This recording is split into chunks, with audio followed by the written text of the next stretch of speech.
Welcome back, guys, to another video here at Wicked Garage. We are continuing the build on the work truck, which is right behind me. For those of you who are new, who don't know what's going on or what I'm doing, this is my 2007 Ford F550 with a 6.0 in it, maintainer body, a hydraulic crane, and we are pretty much redoing it. We've redid a lot of things on here and cleaned it up and sandblasted it and are making it our own.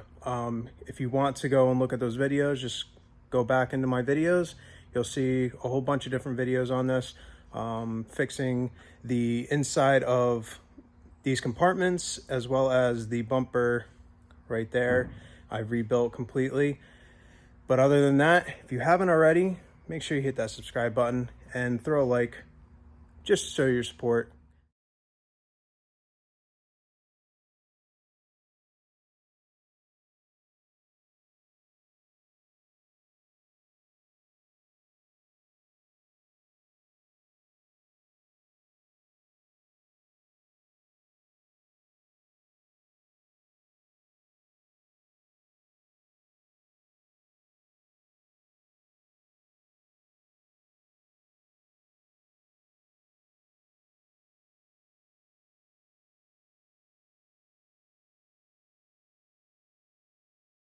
Off camera, I did the epoxy primer all underneath. It took about a day. You could see it's just regular black epoxy primer, but I did everything all underneath, all in between the frame, all underneath the cab and everything. So you can see underneath there,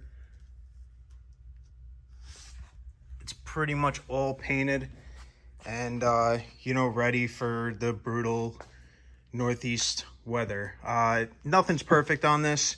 There's a lot of rusted areas and pieces coming off underneath. I tried to peel off what I could. It's places I couldn't get to sandblasting, and it would just create an issue because there's a lot of hoses underneath there for the hydraulic. Speaking of hydraulics, that leak right there is my hydraulic pump for the PTO. So that's not a big deal. I got the seal kit, just didn't get that far. That's sort of like the final touches. I know I'm doing it backwards, but I'm in body work, so I don't want to get this all oily and everything. So I'd rather just leave that, let it leak. It leaks over time. I have the valve off. I'm not really using any of the hydraulics. The only time I'm gonna use the hydraulic is when I push the crane out. So other than that, everything else is pretty much good, ready to go for paint. I also have on the engine side of work, you can see I have a power steering leak. That is the power steering lines underneath the power steering pump. I have the oil cooler for this, and I have multiple fuel filters because I'm going to run this through with a few fuel filters and oil filters and sort of get everything out because the oil cooler is plugged up. I learned that from taking the IPR valve out, if you've seen that in my last video. So, things happen. This is a rebuild. They had it on the side for about 3 years. It only has about, I would say about 55 to 100 miles on the engine rebuild itself, but it sat around for a while, and they put all the old components that they transferred from the other engine to this engine. Now, the engine in this is a Black River long block, so they had to take all the extra parts. They probably didn't take it off. They just sort of swapped all the parts on top to put it on, and that was it. You can tell when I took the oil filter out, it was very clogged. It was making it smoke a lot more than it should. It still smokes, not as bad though, but I know that's mainly the oil cooler and everything in there is just clogged up. So once that's all done, and then I put the stiction additive in, should clean the injectors, should clean everything out, and we shouldn't have any problems anymore. But you can see it's getting there. There's just a lot to do in this process. The next step is to take the windows out, get this up to the body shop, get everything all, sanded and reprimed, as well as I have all the doors, so I have to get those out, sand those, and then we can put some CRE primer on it and those things will look mint when they're painted. They are aluminum doors, and whoever did the previous restore or whatever you repaint, they sort of grinded into wherever the hinges were. So like you can see the two bolts, every hinge around there, they sort of just did it like a fast like repaint, and they sort of marred it all up. So the CRE should take most of that out and bond to the aluminum very well. Now, what I'm doing next is a few steps. I'm gonna put in the toolboxes and get those all drilled out. You can see they must have had a toolbox in here originally. So there's 4 holes that might line up with my toolbox that I have there, or that I got from Maintainer, because this is a Maintainer body. So I shouldn't have an issue with that box. So that can be put in and pretty much be done. This one I am adding a toolbox to as well as this one. And all we have to do is just set them in there, mark the holes, drill them out, and then we can bolt everything up, and that's done. Toolbox is in, at least the first one. This is the biggest one, the most heavy one. It's a nice setup. The only thing is it didn't line up with the original holes, as you can see. This has to get pushed back a little further than, you know, what originally they had set up. No big deal. I'll just drill out the holes down there. This isn't coming back out. It's easier to just put a air angle drill on there and just drill it out. Be a lot less of a headache than trying to, you know, wiggle this out again. It's too flimsy to, like, it's not flimsy, it's just there's a lot of weight and it just moves around a lot. So to put it on the forks, it just doesn't want to balance. So no big deal. We'll drill those holes out, get that mounted, then we'll undo this, pull this out, you know, as a final thing. They come with all the hardware for those side rails, but once that's all in, don't have to worry about it.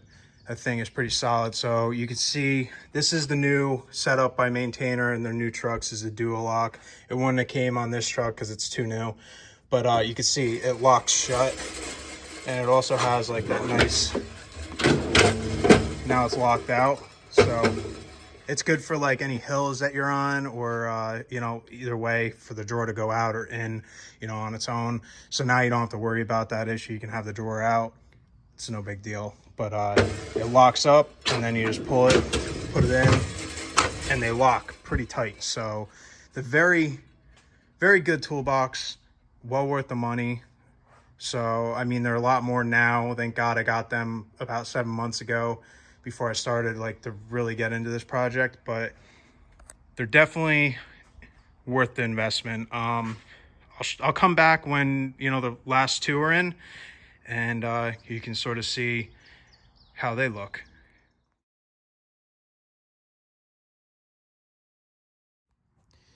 All right, guys, the last 2 were a lot simpler to get in. They were a lot lighter. Obviously, you can see they're a lot smaller than that behemoth.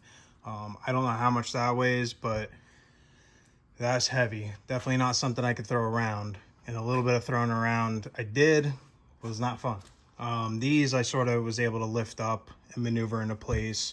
Same with this one. I don't know why that one's so heavy, but whatever, we got it done. You can see it's not bolted in or anything. The top slides still have to slide out and you know, go into place and everything. But you can see on the side where I had it cut out, I sort of knew that this is where that was going to be. So it's no big deal that I didn't have that there. And then all we're doing on this side is we're going to slide it out and actually drill the holes through there. I'm also going to drill a few holes possibly through into the bed and seal those up and make that all nice. I don't know where these are going to lie. I might have to go through this and put a nut on the back side. No big deal. But that's essentially all I have to do to finalize these and put these in place. It's not too long, so I'm going to do that tomorrow when I come back. It's getting late already. It's about 8 o'clock, so I'll see you tomorrow. All right, guys, welcome back. It's the next day. You can see we got the boxes in yesterday. I'm going to pause on this for a second. I want to actually start taking the compressor apart, which I already did. Right now I currently have it draining. So I started taking it apart, took top cover off, and just easy stuff right this second. Right now I'm currently draining the oil cooler for the compressor. So I'm gonna let that drain out, and then I can take that piece off and pretty much take all the bolts off, and this thing should split right open, and everything can come out. Obviously you can see the oil cooler is mounted to that, along with the gauges and the fan on the back side. Already took out the intake, and then whatever else is left on it we're gonna have to take off.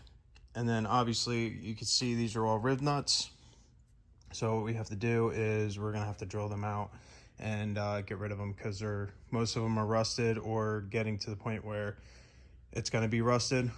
And I'm replacing this with stainless steel hardware, so it's going to be a lot more of a issue down the road if it goes into salt, or just the way that they corrode together. Aluminum and steel don't go together. Stainless steel and steel don't really go together either. They have like weird corrosions. So we're going to do that right now, and then I'll come back.